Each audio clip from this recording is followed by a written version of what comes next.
Mwenyekiti, asante kwa kunipatia nafasi ya kuanza mchango huu. Waheshimiwa wabunge, yote tuliongea kwenye mambo ya mipango, sasa hii wizara ndiyo wizara husika kweli kweli. Mataifa yote duniani, mambo ya uchumi na ustawi wa kila taifa hapa duniani unategemea nishati. Kwa kuwa mambo yake ni mazito na ni mazuri, nitatumia leo mchango wangu utakuwa kuhusu uzalishaji wa umeme. Mambo ya usafirishaji, usambazaji na mambo ya gesi asilia, hayo tutatafuta siku nyingine kwa sababu muda hautoshi. Vile vile, ndugu zangu, niwaeleze historia ya TANESCO ambayo ndio inatoa umeme, inasambaza. Enzi ya ukoloni ilikuwepo DARESCO, ilikuwa inatoa umeme kwa ajili ya Dar es Salaam. Alafu ilikuwepo Tanganyika, TANESCO Tanganyika ya mwaka 61, lakini ilikuwa inahudumia wale viongozi wetu wa kikoloni. TANESCO mpya imeanzishwa mwaka 1964. Ina mizigo mizito lakini inafanya vizuri, na vizuri zaidi ni REA. REA kusema kweli lazima tuipongeze. Sasa mimi na tupongeze serikali yetu, na bajeti inavyozidi kuendelea, tulikuwa kwenye mabilioni tukaja kwenye. Mheshimiwa Rais, hongera, naendelea kuongeza bajeti ya hii. Sasa kujadili uzalishaji wa umeme, ninaweza tu nikawaeleza tutazalisha kutoka hapa, itakuwa haina maana. Ni lazima niende na mifano iliyofanikiwa na mapinduzi ya kiuchumi ya viwanda, First Industrial Revolution ya mwaka 1760 mpaka 1860, hiyo miaka 100 ya kwanza, mapinduzi makubwa yalitegemea nishati,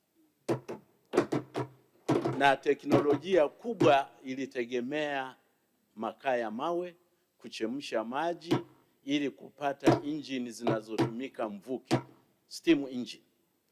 Kwa hiyo unaona hapa First Industrial Revolution bado ilikuwa ni nishati. Second Industrial Revolution 1870 mpaka mwaka 1960 ndio tumeanza mass production. Kilicholeta mafanikio hayo nayo ni ugunduzi wa umeme, nishati.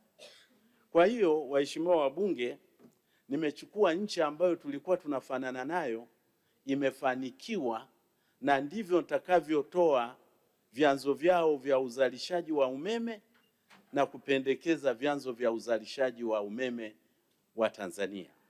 Kwanza, Mheshimiwa Waziri, umefanya vizuri, nimekusikia unataja vyanzo, uko sahihi kabisa. Mimi naongezea hapo. Nimetoa mifano ya nchi mbili ambazo kila mara na tunazifuatilia duniani, wanasayansi wanazifuatilia kweli kweli, India na China. Lakini kwa ajili ya muda leo, hebu niende na moja, nikienda na mbili muda hautatosha. Alafu kama nilivyowaeleza, inabidi mpige makofi taratibu, mnachukua na takwimu. Kwa hiyo mapinduzi makubwa ya China yalifanya baada ya Mao kufariki. Aliyekuja yule Deng mwaka 1978 ndio mapinduzi makubwa kweli kweli ya uchumi wa China. Kwa hiyo kabla ya mwaka 1978 uchumi wa China, ukuaji wake ulikuwa kama uchumi wa Tanzania wa 6%. Ile growth ilikuwa 6%, inakwenda inashuka, inakwenda inashuka, kama wa Tanzania ulivyo sasa hivi. Hiyo China ilikuwa kabla ya 1978. Baada ya 1978 uchumi wao ukakua kwa kasi kubwa sana, kwa zaidi ya 10%, saa zingine ulifika 15%. Ndio maana mlisikia mimi napendekeza kwamba dira yetu ya maendeleo kufanikiwa, lazima uchumi ukue kwa zaidi ya 10% kufikia hiyo trilioni 1. Kwa hiyo mwaka 1978 GDP per capita ya China ilikuwa dola 156, lakini umeme waliokuwa wanatumia mtu mmoja mmoja, consumption of electricity per person per annum, ilikuwa kilowatt 255. Karibu tunalingana hapa. Lakini miaka 48 toka 78 mpaka leo GDP yao imeenda zaidi ya dola 14,000 na matumizi ya umeme ya mtu mmoja mmoja yameenda zaidi ya kilowatt, yani uniti zaidi ya 7,000. Tunafanana. Kwa hiyo Tanzania, kabla sijapendekeza vyanzo, hali yetu ilivyo, tulikuwa na ile Vision 2025. Tulisema kufika mwaka jana tulivyokuwa tumejipangia, GDP per capita iwe dola 3,000 na uzalishaji na capacity yetu ya kuzalisha umeme nchi nzima iwe zaidi ya megawati 10,000. Hivyo tulijipangia hivyo kufikia mwaka jana. Sasa lakini tulikuwa tunatoka megawati 1,500 mpaka megawati 10,000. Sasa kilichoko mbele yetu 2050, tunasema tunataka kupata GDP per capita dola 7,000. Nakuja bado sijafikia hata mapendekezo yale. Mwenyekiti, twende polepole. Sasa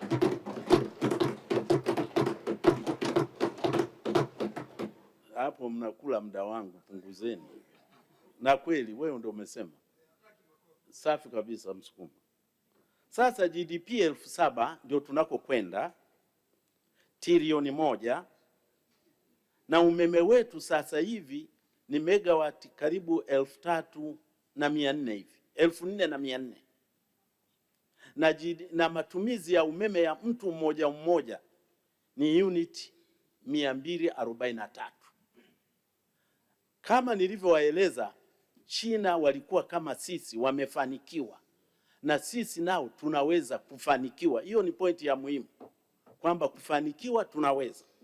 Sasa kutokana na hiyo, natoa mapendekezo ya vyanzo vya uzalishaji wa umeme. Tunahitaji umeme mwingi, tunahitaji umeme wa bei nafuu, tunahitaji umeme unaotabirika kwamba upo, na tutakavyokaribia 2050 tutaingia kwenye uchumi wa kutumia data center.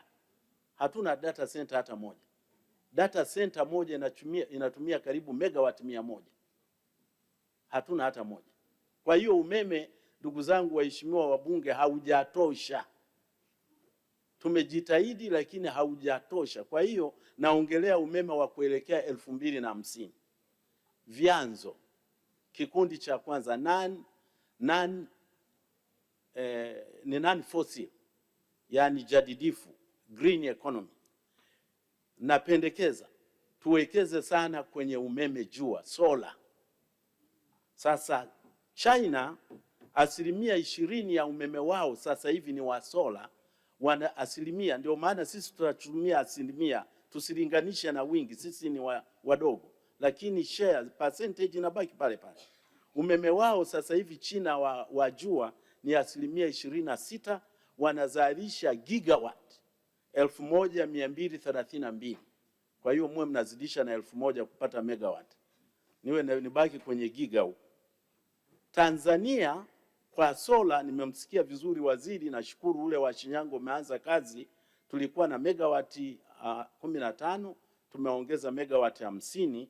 Kwa hiyo tuzidi kuzalisha umeme kutoka kwenye jua, kwa sababu jua likiwaka sana unapata watts 1,000 kwa kila square mita moja. Watts 1,000 kwa square mita moja. Cha pili, umeme wa upepo. China sasa hivi nchi nzima umeme wao, uwezo wao ni 13%, wana gigawatt 498, zidisha mara 1000 upate megawatts. Tanzania upepo hatujapata, lakini spidi ya upepo inayoweza kuzalisha umeme inatakiwa iwe mita 11 kwa sekunde kama ile ya pale Same na ile ya kule Makambako. Kwa hiyo twende kwenye upepo. Cha tatu, hydro, maji. Hii tunayo tayari. Kwa sasa hivi China 13% ya umeme wao ni hydro, wana gigawati 498 gigawati. Sisi ndio chanzo kikubwa cha umeme wetu kwa zaidi ya 68, tuna gigawati 2.7, yani megawati 2800 hivi. Tuongeze kwenye maji. Na ukitaka kujua kwamba kweli maji yanazalisha umeme mwingi duniani, ulikuwa unatoka Three Gorges kwa wale wameenda China. Huo mtambo mmoja ulikuwa unazalisha gigawati 22.5, yani megawati 2500. Linganisha na bawa la kwetu. Sasa hivi wanajenga jipya kabisa kule Tibet, litazalisha megawati gigawati 60, yani wanajenga mitambo ya kuzalisha megawati 60,000 kutoka kwenye bwawa moja.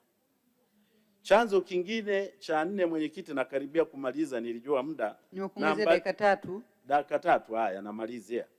Na chanzo cha 4 ni nuclear. Kwa sasa hivi China wanazalisha gigawati 125 kwa nuclear, ambayo ni 1.5% ya umeme wao. Sisi hatujaanza, na ndio tunaanza pale Mkuju.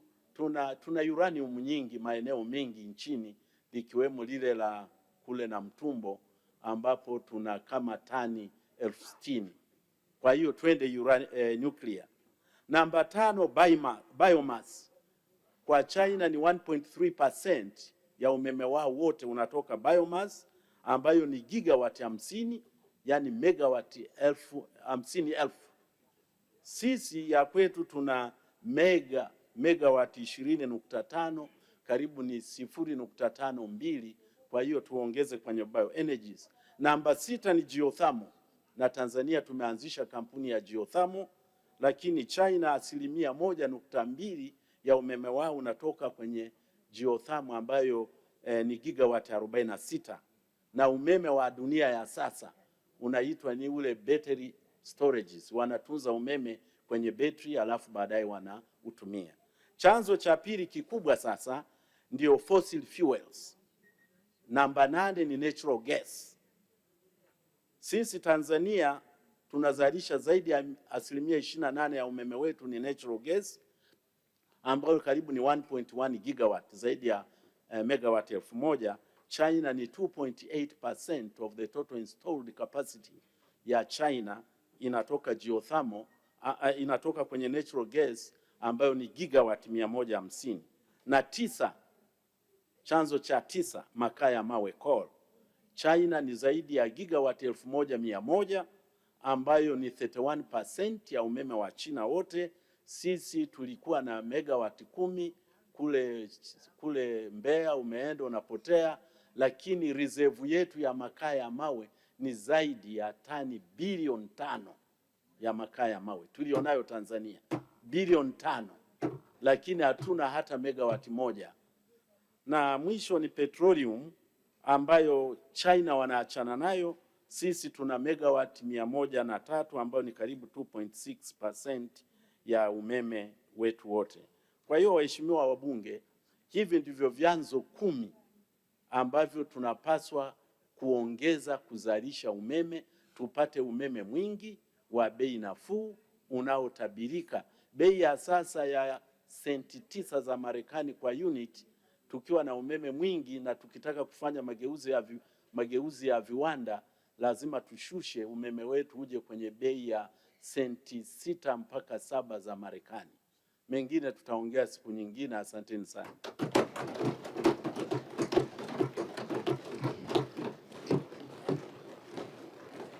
Asante sana Profesa Sospeter Mwijarubi Muhongo kwa mchango wako.